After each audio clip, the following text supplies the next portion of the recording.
Hey guys, this is Team Reps for Raw here, and I'm here again with Cheddar Bob. What's up, everybody? And we have a GOAT deck. So, I've been dabbling in GOAT. Nelson's been doing it too a little bit lately. Yeah, like the past hour. Yep. So, but yeah, just the game is kind of, I don't know, I'm on a little bit of a hiatus. Game is bullshit. But, yeah, putting it lightly. But, I wanted to go a bit off the beaten path, play something, not super standard GOAT. So, I built, something along the lines of Vampire Lord Turbo. It's actually a concept initially taken from Yugioh's channel, from a video that he did a few years ago. Miss you, 2015. buddy. Yeah. Love you, Tyler. But, this deck, I really like it. So, I'll just get into it. So, start off with the main card, 2 Vampire Lord. This card was at 2 back then, and kind of rightfully so, because this card was kind of nuts. If it was destroyed by card effect, or by your opponent's card effect, rather, then you can special summon it back during your next standby phase. And when it inflicts battle damage, doesn't matter how, you can declare a monster, spell, or trap, declare one of those, and your opponent sends one of those cards from their deck to the grave. So, typically you're going to call trap because they pick what card is sent. So, if you call monster, they just dump Sinister Serpent and then get it back. Just get it back. Yeah. And then if you call spell, then they can dump a power spell and get it back with Magician of Faith. So, unless you have a Nobleman of Crossout or some other way to deal with the Magician of Faith and prevent its effect from resolving, then you're usually going to call trap because that's the one thing that they can't get back. And 2,000 body, really hard to kill. Just amazing card. Because people don't play White Magical Hat. Yeah, it's really the centerpiece of the deck. To access Vampire Lord, we have 3 copies of Pyramid Turtle. Ooh. Pyramid Turtle, love this card. I've always really liked this card. Whenever it's destroyed battle, you special summon a zombie from the deck with 2,000 or less defense. So that can be Vampire Lord, that can be itself, or that can be the next card. You don't usually set anything in this deck, which is another thing worth noting. So your opponent's Noblemans are dead.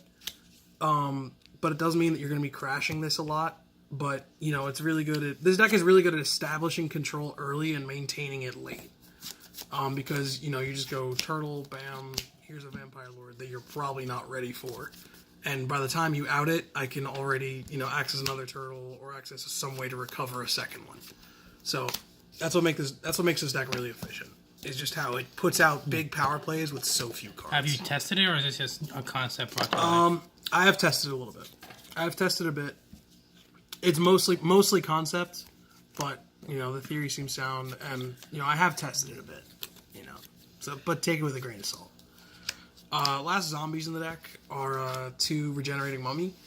This card's kind of an 18 vanilla, but it's cool because when your opponent, if it's sent from your hand to the grave by an opponent's card effect, you just add it back to your hand. So it gives you a layer of protection from Morphing Jar and Delinquent Duo. I originally had this at 3, but I opted to cut it down just due to space reasons. And also, I found that I was just, if my opponent didn't have the Duo, this was just kind of sitting dead in my hand. It doesn't really contribute to the overall game plan of the deck, but it's just good for that added protection. Especially against Chaos decks that, in addition to Jar and Duo, they also play card destruction or things like that. So the Mummy's pretty good. So that's all the zombies, only 7. And then moving on to Hobby League Giant Rats. Gotta play Hobby League when possible. I like secrets. The secrets are also nice, but I like these Hobby Leagues. If you ever shark someone on Hobby League cards, then you are blacklisted from my life. So and you're kind of just a human incantation of piece of shit. So PSA kids, don't do that. But Giant Rat basically kind of serves as your 4th and 5th Pyramid Turtle, because Pyramid Turtle's Earth. So you go from rat into turtle. Yeah, so you can go rat to turtle to Vampire Lord. It means you have to crash twice, which is kind of unfortunate. So that's why I only play 2, because it's not as good as Turtle. And also, once your Vampire Lords are gone, then this card doesn't really do a whole lot. Although it does let you access Exile Force, which is really cool. And really neat. So, but, when I was playing 3, I found myself often opening like double rat or like rat turtle, and whenever I had rat turtle, I would always use the turtle first, Obviously. because you don't take as much damage. But then like the later the game goes, the worse this card becomes. So I felt like 2 was fine. Then the warrior engine really invites its way into this deck. 2 assailant, 1 warrior lady, 1 exiled force. This deck really had problems before I put this in. It really had problems outing just things that Vampire Lord couldn't kill. Stuff like Jinzo, BLS, Chaos Sorcerer. And the Warrior Engine is just a universal removal piece. And it just really invites its way into this deck and makes it a lot easier to deal with threats and just clear the way for Vampire Lord. Tip if you want to build this deck, if you have a Rhoda, always Rhoda for one of these first. Because this is the only card in the deck that can out Thousand Eyes, which is another big problem that the deck struggles with. Thousand Eyes is busted. Thousand Eyes. And this card can out it because it doesn't have to attack, whereas these do. So if you're staring down a Thousand Eyes, then obviously Rhoda for this. But if you're staring like a BLS or something and you need an out to it, then these are your way to go. So it should be obvious, but just worth noting. Only 1 Exarian. This deck really, it's like I said, your main win condition is just hitting stuff. Is just hitting your opponent, just getting in there. So you want to be able to, just pierce over goats, pierce over goats, pierce over sets. And they can't activate any battle traps to Exarian, if I'm not mistaken. No, I don't think so. No, I don't know what Exarian Force does. Right. No, it just pierces. No, it just pierces. Cameraman is stupid. But it's all good. But no, it's just really good. Like I said, it doesn't really fit with the overall theme, but it gives the deck, it kind of shores up a hole that the deck had in the sense of, just dealing with sets. By that same logic, I'm running 1 Air Knight. I'm running an Air Knight and a Jinzo right now. The more I think about it, the more I want to swap out the Jinzo for a second Air Knight, because I initially went 1-1 because Jinzo's just a blowout, against a lot of decks, especially against Zuby down, Gravekeepers, just a lot of things like that. But then the more I thought about it, the more I was like, Jinzo, no back row, back row doesn't really hurt this deck that much, because Vampire, you don't care about cards, you don't care about Mirror Force, you don't care about Ring, you don't care about Sekretsu. The only time you really care about those cards is if you're going second and you're trying to get your initial turtle play to stick. But if you haven't gotten your turtle through, then you're never summoning Jinzo anyway. So it's kind of really redundant, because by the time you're able to summon this, it doesn't need to be summoned anymore. Whereas Air Knight, fills the same purpose that Exarian does, in the sense of just but is also just a blowout game stealer on its own. So I'm probably gonna swap out the Jinzo for a second Air Knight. But with how easy Jinzo to the side? Huh? Yeah, maybe the side. With how easy it is to keep tribute fodder in this deck, because of the fact that you have so many floaters. They all float. Yeah, with the turtle and the rat. It's very easy to keep tribute fodder on board. And the clown. And then kind of your standard goat one-ofs, Sangan, Tribe, Serpent, and Breaker. Breaker actually may end up getting cut. Ooh, excuse me. Breaker actually may end up getting cut also, just because it's the only monster in the deck that... So every other monster in the deck is either an engine card, removal card, or a blowout card. Breaker is the only card in the deck that does none of them. Some professional stuff going on here at Team Reps for Raw. Yeah, with the shaky camera, the sneezing, the blowing up the nose, and the gotta do what you gotta do. Oh yeah. But Tribe is a blowout. Tribe is a blowout card and fills a role of just being a board wipe. Serpent is your main discard fodder, and also has another cool interaction with another card in the deck that I'll get to in the spells. And then Sangan obviously searches, it searches Serpent, which you can use with Tribe. It searches your Rat, Turtle, so it's an engine card also, in addition to searching your main discard fodder. Whereas Breaker, kind of the same thing as Jinzo. It's although different because you don't have to distribute for it, so it's easier to fill that role of just being a back row popper. But at the same time, it's kind of a role that doesn't really need to be filled in this deck, because back row isn't really a huge problem for you anyway. The only time back row is a huge problem for you, I said. Worst case scenario, they're hitting a Vampire Lord with a Book of Moon and hitting I know. It's... But even that, it's the only time backer really hurts you is before you get your initial Pyramid Turtle through. But then again, like you pop something and then they just set something else. So the breaker ultimately doesn't really accomplish too much. So I may end up cutting that as well. That's it for the monsters. I believe that's 20. And then there's sorry, that's 19. 19 monsters, and then 18 spells and 5 traps for total deck count of 42, if I'm not mistaken. Double Rhoda, search out the warrior engine. Very big, very important for your removal aspect. Double creature swap. This card's hilarious, and it really really invites its way into the deck because of the fact that you're playing Giant Rat, and you're playing Pyramid Turtle. And you can like smack your opponent's Giant Rat and get their effects. These don't like you can swap them turtle, run over it, and then get Vampire Lord at your side. I'm so sorry, dude. And take their big monsters. One of the best things to do, one of the best things to take, and one of the things I love taking is I love taking their Air Knight, because if you go if they have Air Knight on their field, you have Turtle on yours. I guess it would be sourced like this for the camera. You give them Turtle, take their Air Knight. Air Knight, swing over Turtle. They take 700. You draw a card. Summon Vampire Lord. Vampire Lord hits them direct, and then they mill a card. That's broken. So literally the creature swap becomes a +2, 3. Yeah, it's a 2. 2. Although it feels like more. I mean, it's technically a +1, but it's a +2 because you're making your opponent neg so hard. Yeah, like creature swap. It's a +2 because you're drawing a card. Yeah, creature swap in this deck is assuming you're swapping them either rat or turtle, is always at least a +1, but it's always at least a +1, which is the big thing with this deck.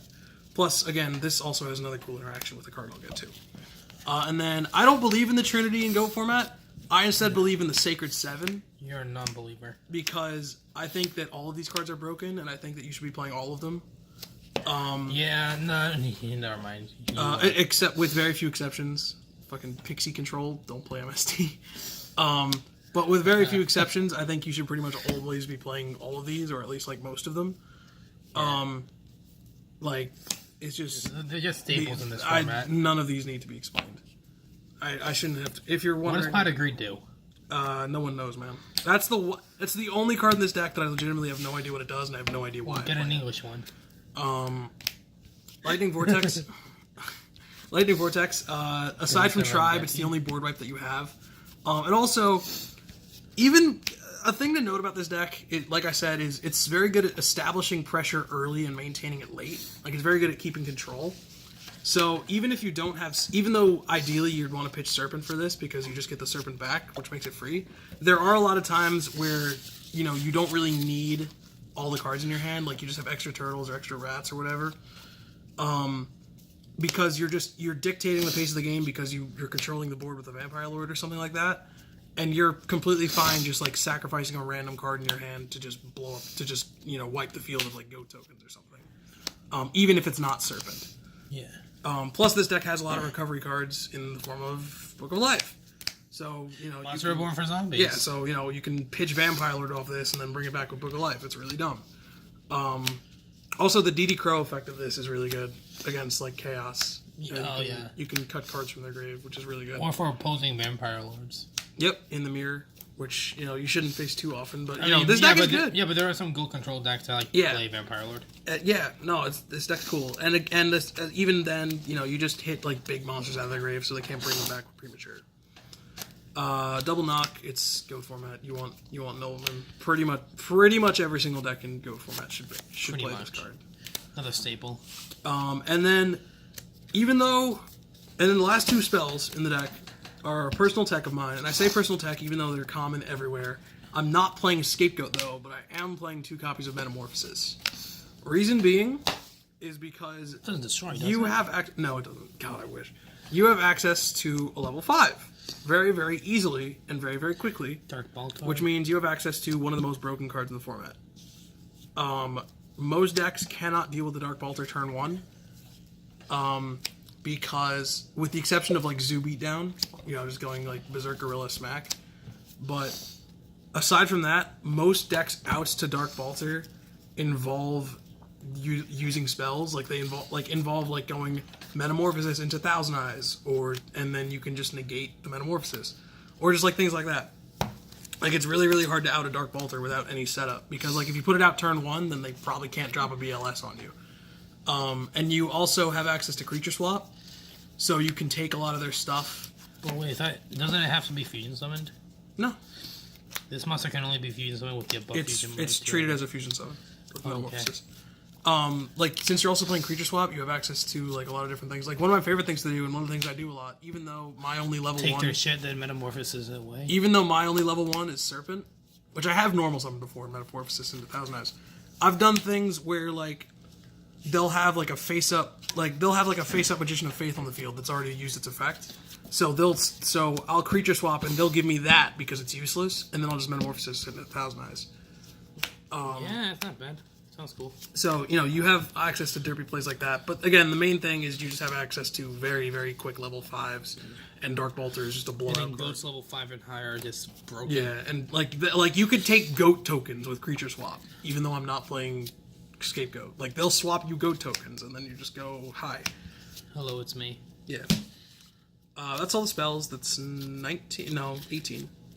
And then traps, like I said, there's only 5. And this is actually probably going to change. The one Mirror Force, because it was at 1.